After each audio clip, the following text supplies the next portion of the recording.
A Court of King's Bench judge found Thomas Hamp not criminally responsible in the death of Emily Sanch, saying it is more likely than not that he was suffering from a mental disorder when he stabbed and killed her in 2022. Judge Grant Curry took 2 minutes to summarize his 22-page decision. He told the full courtroom the mental disorder rendered Hamp incapable of knowing that it was wrong. I was sweating like any other person who's involved in a case. I was hopeful that this would occur, and it's an expected verdict from our position. Crown Prosecutor Corey Bliss wasn't sure if the decision will be appealed, but said the trial has been very hard on the Sanch family. They lost a daughter and a loved one and a sister, and all the evidence we heard at the trial was she was just a loving and kind individual, and so they're still feeling a lot of pain. The judge ultimately agreed with a forensic psychiatrist who testified in May that Hamp was acutely and severely psychotic when he stabbed Sanch. The court heard the doctor also diagnosed Hamp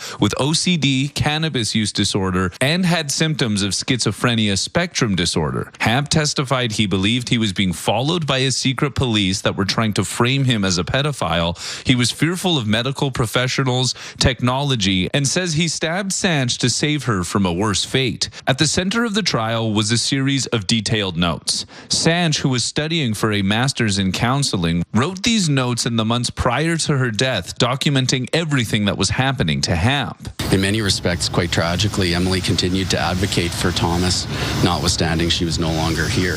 The verdict comes 40 months to the day Hamp was incarcerated, and now it's up to the Saskatchewan Review Board to determine if and when Hamp reintegrates to society from the Saskatchewan Hospital in North Battleford.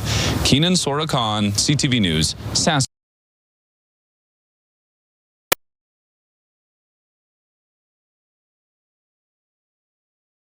Says